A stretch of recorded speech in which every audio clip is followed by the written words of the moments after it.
Talofa lava malole soifua. My name is Selu Samoa, and today I'm going to show you how to make a Selu Samoa or a Selu Tuiga.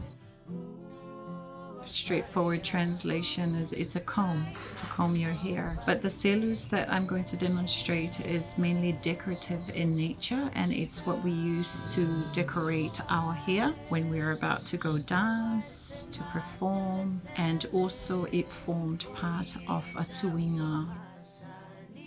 I love the Selu Tuaniu because it's an easy process and it allows me to practice lashing, which you see in the making of fale and the making of va'a, and it's used to bind other things of our culture, so like the tānoa or the nifo'oti. If you're going to make a Selu Tuaniu, these are the things that you need. Obviously, Tuaniu. If you live outside of Samoa, that won't be readily available, but you'll be surprised. There's a lot of shops where you can get a salku. You might be lucky and you might have like a coconut tree growing outside your house.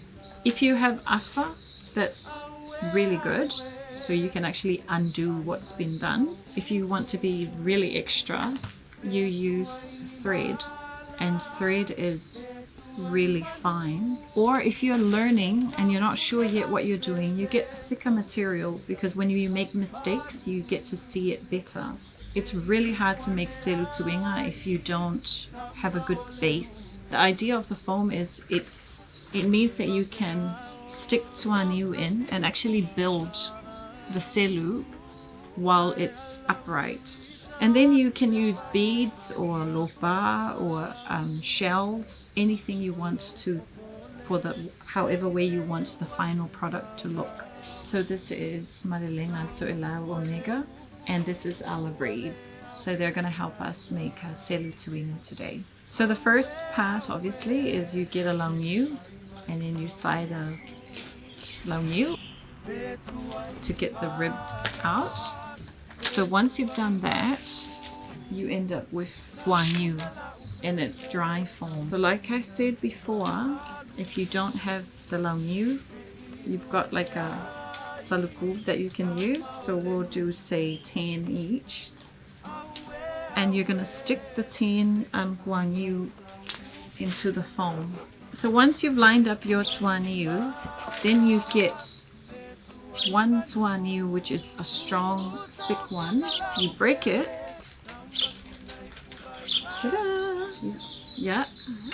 So you break the tuaniu, and then you put it across.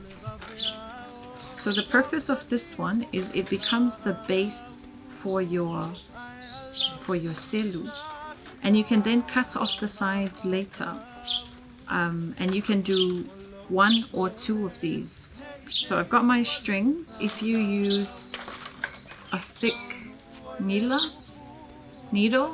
means that you can go through the tuaniu a lot easier rather than trying to use your hand to thread things through. And my helpers don't have needle. I've got one. Oh, you've got one? Yeah, I brought one. Oh, okay. Super organized. Don't worry, I'll breathe. We'll help She's got you. small fingers. She can Yes. thread. So you tie it and you basically sew your way across.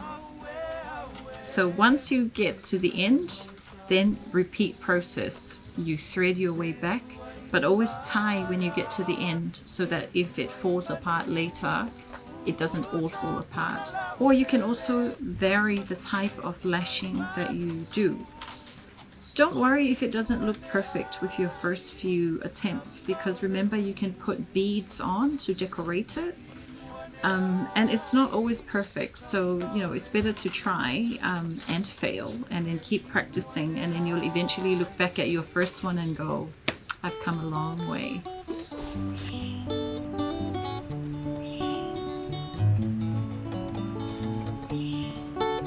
So once the lashing is done in whatever color you like and whatever style, then it should look like this. and then you can start working your way up to the top. So I like listening to podcasts while I'm making selu. So sometimes, you know, you have a few murder mysteries and suddenly you're done with a selu. It's funny when you talk about podcasts because, you know, a lot of our histories when we're making things, we're doing it while we're talking, especially women. Lots of talking in the falkomiki or at home.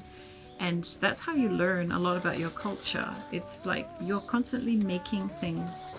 Yeah, we were taught these things by our mom, the late Vasirifiti Tuiga Jackson. And she was really creative with her hands.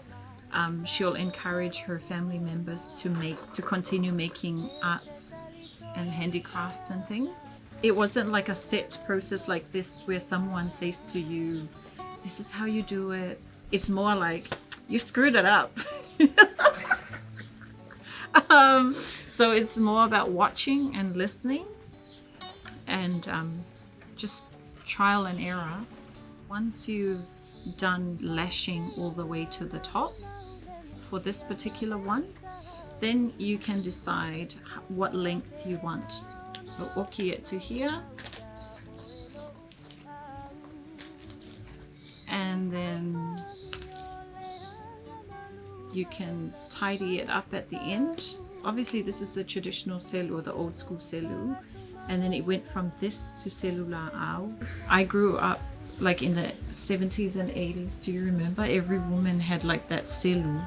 It's a fake turtle selu, turtle shell. Before my time, you didn't have all that stuff, and yet they did it much better than us today. But sometimes the absence of the fancy materials is where your most creative work is. So sometimes being denied the privileges of these materials is why people are a lot more creative. So if you go to Savaii or most places in the Pacific, everyone's still making these things with how they've been doing it for many, many decades. And I just think we don't appreciate our material culture enough.